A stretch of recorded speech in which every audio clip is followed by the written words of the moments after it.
Halo, Assalamualaikum. Jumpa lagi dengan saya, Meli Muklian, dalam mata kuliah Fisika Dasar 2. Hari ini saya mau membahas tentang materi kemagnetan. Pada bagian pertama ini akan ada 4 pokok bahasan yang akan dibicarakan. Yang pertama yaitu tentang gaya antar kutub magnet permanen. Yang kedua tentang kutub inklinasi dan deklinasi. Yang ketiga domain magnet. Yang keempat garis gaya magnet. Saya lanjutkan dengan materi yang pertama yaitu tentang gaya antar kutub magnet permanen. Kita tahu bahwa sebuah magnet dia akan memiliki dua buah kutub. Salah satunya disebut sebagai kutub utara dan satunya lagi disebut sebagai kutub selatan. Arah dari kedua kutub tadi selalu berlawanan. Bumi kita adalah magnet yang besar. Dia memiliki kutub utara dan kutub selatan juga. Ketika kita ingin mengetahui di mana posisi dari kutub utara dan kutub selatan dari magnet bumi kita bisa melakukan sebuah percobaan sederhana, yaitu dengan cara menggantungkan sebuah magnet jarum kompas. Maka, arah utara dan selatan dari magnet jarum kompas tadi itu akan menandakan arah dari kutub kemagnetan bumi, di mana arah utara yang ditunjuk oleh kompas kita yang menandakan sebagai kutub utara geografis bumi, ternyata di sana adalah kutub selatan magnet bumi. Sebaliknya, arah selatan yang ditunjukkan oleh jarum kompas yang menuju ke sekitar arah selatan kutub geografis bumi merupakan daerah kutub utara magnet bumi. Kita tahu sebuah magnet tentu akan mencari kutub yang berlawanan, sehingga bisa kita simpulkan bahwa keberadaan dari kutub utara magnet bumi yaitu di sekitar kutub selatan geografis bumi. Dan keberadaan dari kutub selatan magnet bumi adalah di sekitar kutub utara magnet bumi. Namun, karena kondisi dari permukaan bumi kita yang selalu bergerak dikarenakan adanya pergerakan lempeng-lempeng bumi kita, maka keberadaan dari posisi kutub utara dan selatan magnet bumi juga akan selalu berbeda.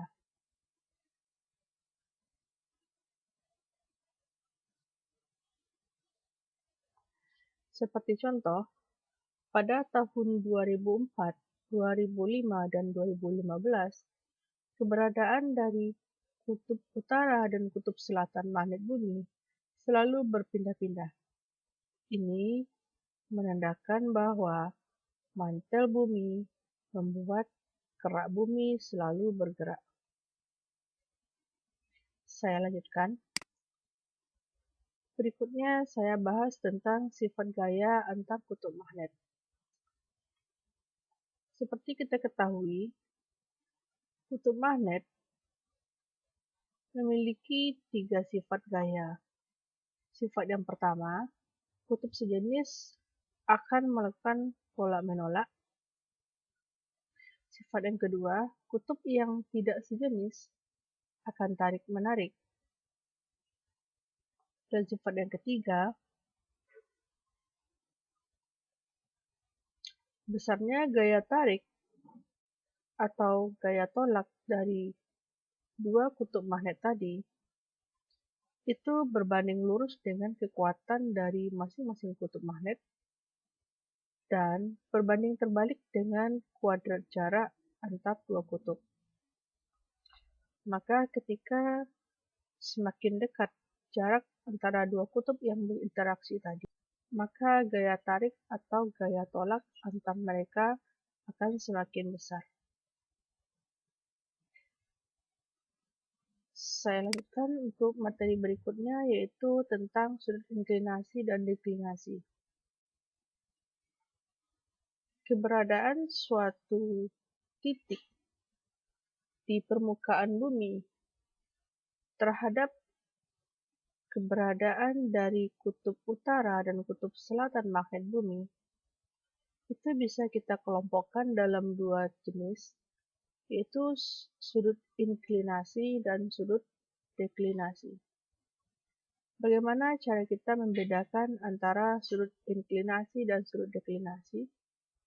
Kita lihat definisi dari sudut inklinasi. Sudut inklinasi adalah sudut yang dibentuk oleh garis hubung kutub utara selatan jarum kompas dengan garis horizontal pada tempat tersebut. Ini adalah penjelasan dari definisi tadi. Ketika sebuah posisi diletakkan sebuah magnet, maka magnet tadi akan menuju ke arah utara dan ke arah selatan dari kutub magnet bumi. Dan ketika kita hubungkan dengan sebuah posisi horizontal dari magnet tadi, dan adanya perbedaan sudut terhadap posisi horizontal tadi, maka itulah yang disebut dengan sudut inklinasi. Berbeda dengan sudut berikutnya, yaitu sudut deklinasi, di mana dia merupakan beda antara sudut yang ditunjukkan oleh jarum kompas dengan arah kutub geografis bumi. Ketika kita menguji keberadaan utara dan selatan dari magnet bumi menggunakan jarum kompas, maka tentu ketika kita berada pada suatu titik, kita akan dilalui oleh garis pucur. Nah, perbedaan antara arah garis pucur tempat kita berada dengan arah utara atau arah selatan dari magnet bumi yang ditunjuk oleh jarum kompas, itulah yang disebut dengan sudut deklinasi. Saya lanjutkan. Kalau kita gambarkan, misalkan kita menggunakan sebuah jarum kompas, jika ini adalah sebagai arah utara geografis bumi, dan ini adalah arah utara dari yang ditunjuk oleh magnet kita, maka selisih sudut yang dibentuk itu disebut dengan sudut deklinasi. Berbeda dengan sudut inklinasi, yaitu arah utara dan arah selatan yang ditunjuk oleh jarum kompas yang kita bandingkan dengan keberadaan horizontal dari magnet kita tadi, disebut dengan sudut inklinasi. Aplikasi Cronmag adalah sebuah aplikasi yang bisa kita gunakan untuk mengetahui posisi utara dan selatan kemagnetan bumi. Selain itu, aplikasi ini juga bisa kita gunakan untuk mengetahui berapa kekuatan medan magnet pada daerah kita berada. Saya lanjutkan. Kita masuk ke bahasan yang ketiga, yaitu tentang domain magnet. Sebuah magnet permanen, sebenarnya dia terdiri dari domain-domain magnet yang ukurannya sangat kecil. Setiap domain sudah merupakan sebuah magnet. Ketika sebuah magnet kita potong 2, maka potongannya akan membentuk sebuah magnet baru. Jika ini awalnya utara dan selatan, lalu ini kita potong, maka ini akan menjadi utara, selatan, dan ini akan menjadi utara dan selatan. Potongannya akan membentuk arah magnet yang berlawanan. Begitu selanjutnya ketika kita melakukan potongan-potongan terhadap sebuah magnet.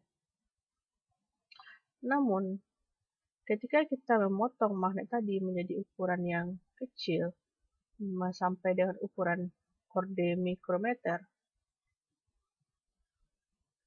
maka bisa saja sifat kemagnetan dari magnet tadi akan hilang. Mengapa? Karena domain magnet dibentuk oleh atom-atom yang membawa sifat magnetik yang saling berinteraksi dan membentuk suatu kesatuan. Ini adalah contoh ilustrasi dari sebuah atom magnet. Ini adalah domain magnet, ini adalah domain magnet. Saya lanjutkan. Bahasan yang keempat yaitu kita bicara tentang garis gaya magnet.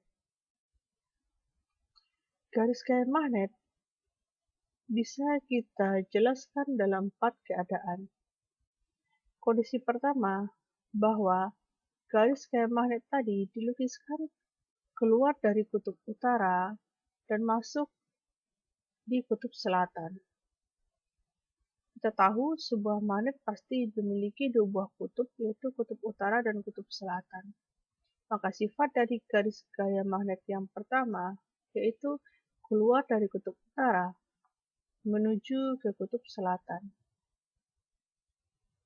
Yang kedua, kerapatan garis gaya per satuan luas di suatu titik itu menandakan sebagai kekuatan magnet di titik tersebut.